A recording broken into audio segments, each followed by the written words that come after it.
श्री स्वामी समर्थ. श्री गुरुदेव दत्त. बघा, आपण खूप मनोभावाने स्वामींची सेवा करत असतो, स्वामींची पूजा करतो, त्यांच्यावर विश्वास ठेवतो, तरी पण आपल्यापैकी काही लोकांवर स्वामींची कृपा होत नाही. बघा, असे काही भक्त आहेत, ते खरंच खूप मनापासून स्वामींची सेवा करत असतात, नित्य सेवा करतात, त्यांच्या तोंडामध्ये स्वामींचं नाव असतं, ते नामस्मरण करतात, गुरुवारी उपवास करतात, आठवड्यातून एकदा मठात किंवा केंद्रात जातात. पण त्यातील काही लोकांना सर्व करूनही स्वामींचा अनुभव येत नाही. आणि जर का तुमच्यासोबत देखील असंच होत असेल की तुम्ही स्वामींची तर सेवा करताय, मनोभावे सेवा करताय, पारायण करताय, श्री स्वामी चरित्र सारामृत ग्रंथाचं पारायण करताय तुम्ही, किंवा मग नित्य सेवा रोज 3 अध्याय वाचताय, एक माळी जप करताय, एवढं करून पण तुम्हाला जर अजून अनुभव आला नसेल ना, तर आजचा व्हिडिओ हा खास तुमच्यासाठीच आहे. हा व्हिडिओ तुम्ही शेवटपर्यंत बघायलाच हवा, कारण की स्वामींना काही गोष्टी आवडत नाहीत. जर का त्या गोष्टी, त्यातील एकही गोष्ट तुमच्यामध्ये असेल ना, तर तुम्हाला स्वामींचा अनुभव येणार नाही. मग तुम्ही कितीही सेवा केली तरी देखील तुम्हाला स्वामींचा अनुभव येणार नाही. त्यामुळे या गोष्टी ज्या मी सांगणार आहे, टोटल 5 गोष्टी आहेत, त्यातील एकही तुमच्यामध्ये असेल तर तुम्हाला स्वामींचा अनुभव येणार नाही आहे. मग त्या गोष्टी कोणत्या आहेत, त्यासाठीच तुम्हाला व्हिडिओ शेवटपर्यंत बघायचा आहे. तुम्हा सर्वांचं खूप खूप मनापासून स्वागत आहे आपले निष्ठा या यूट्यूब चॅनलमध्ये. तुम्ही अजून आपल्या निष्ठा या यूट्यूब चॅनलला सबस्क्राईब केलं नसेल तर आपल्या चॅनलला नक्की सबस्क्राईब करा. बघा, तुम्ही किती स्वामींची सेवा केली तरी तुम्हाला त्याचा अनुभव येणार नाही, जर का तुम्ही या चुका करत असाल तर. आता चुका कोणत्या? तर सगळ्यात पहिली चूक म्हणजे खोटं बोलणे. स्वामी समर्थांना काही कुठल्याच देवाला आवडत नाही की कोणी माणूस खोटं बोलत असेल तर. लोक काय करतात की स्वतःच्या फायद्यासाठी त्यावेळी खोटं बोलतात, पण ते विसरतात की त्याच्यामुळे, त्याच्या खोटं बोलण्याने कोणाचं तरी नुकसान होतंय, आणि हे स्वामींना कधीच आवडणार नाही. जर का दुसऱ्याचंही त्या खोटं बोलण्याने चांगलं होत असेल ना, अशा वेळी तुम्ही खोटं बोलत असाल तर ते स्वामींना नक्कीच आवडेल.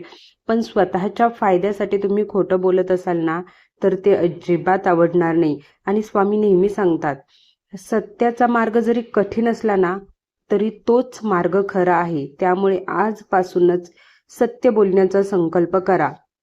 दुसरी गोष्ट म्हणजे दुसऱ्यांची निंदा करणे किंवा दुसऱ्याबद्दल एखाद्या जवळ चाडी लावणे.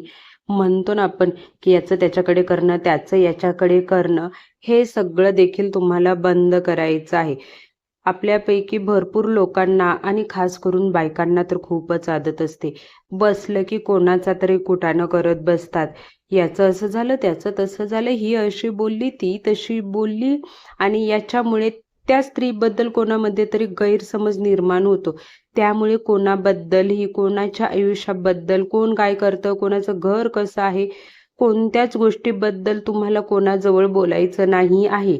त्या स्त्रीसोबत जिच्याबद्दल तुम्ही बोलताय तिच्यासोबत तुम्ही ते बोललेलं ठीक आहे, पण दुसऱ्याची निंदा करणं, मग तो रंग असो, वर्ण असो, स्वभाव असो, कशावरूनही तुम्ही निंदा करायची नाही.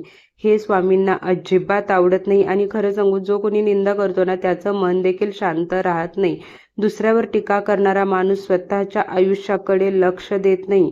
म्हणून आजपासूनच तुम्ही नियम बनवा की तुम्ही कोणाबद्दलही निंदा करणार नाही, कोणाच्या चाड्या करणार नाही, कोणाबद्दल वाईट बोलणार नाही. तिसरा नियम, अहंकार आणि गर्व. अहंकार, मीच मोठा आहे, मीच सगळं करतो.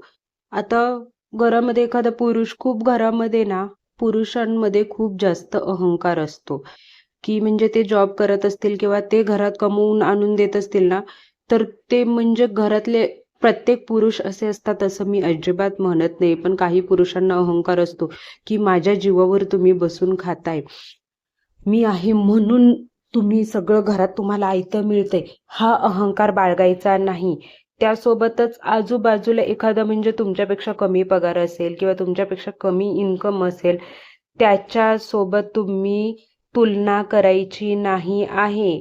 बघा, जे आज आहे ना ते उद्या नसू शकतं. त्यामुळे जीवनात पैसा, यश, प्रसिद्धी मिळाली की लगेचच गर्व बाळगायचा नाही. नेहमी नम्रतेनेच राहायचं.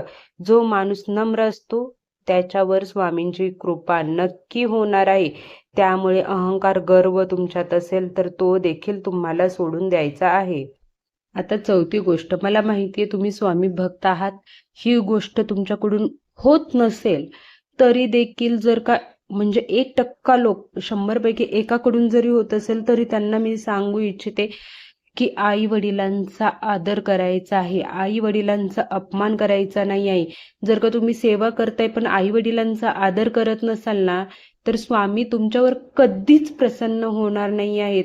अजिबात कधीच होणार नाही आहेत. आज अनेक लोक आई वडिलांना वेळ देत नाही आहेत. त्यांच्या सोबत म्हणजे खूप खालच्या भाषेत बोलतात किंवा मग त्यांना इग्नोर करतात. आणि खरं सांगायचं तर आई वडील हेच आपले पहिले देव असतात आणि त्यांचा आदर करणं प्रत्येकाचं कर्तव्य आहे. प्रत्येकाने आपल्या आई वडिलांचा आदर केलाच पाहिजे. ज्यांनी आपल्याला वाढवलंय, संस्कार दिले, त्यांचा अपमान केल्यास तुम्ही कधीच सुखी देखील राहणार नाहीत. त्यामुळे रोज आपल्या आई वडिलांना नमस्कार करा आणि त्यांचा आशीर्वाद नक्की घेत जा. आणि सगळ्यात शेवटची 5वी गोष्ट म्हणजे राग. राग हा मानवाचा सगळ्यात मोठा शत्रू आहे. आता तुम्ही म्हणणार आम्ही घरात राहतो, एकमेकांसोबत वाद होतात, मग आम्ही आमच्या रागावर कंट्रोल कसं करणार? छोट्या छोट्या गोष्टीतून काही ना काही, घर म्हटलं की भांड्याला भांडं लागतंच. पण तुमची जिम्मेदारी आहे, ती तुमची जबाबदारी आहे की तुम्ही त्याला किती कंट्रोल करू शकता. त्याच्यामुळे स्वतःमध्ये राग निर्माण होणार नाही याची तुम्हाला काळजी घ्यायची आहे. कारण की राग आला की माणूस चुकीचा निर्णय घेतो आणि त्यामुळे अनेक नाती तुटतात. त्याच्यामुळे स्वामी नेहमी सांगतात, दुसऱ्याच्या आनंदात आनंद मानायला शिका, मन शांत ठेवा आणि राग कमी करा.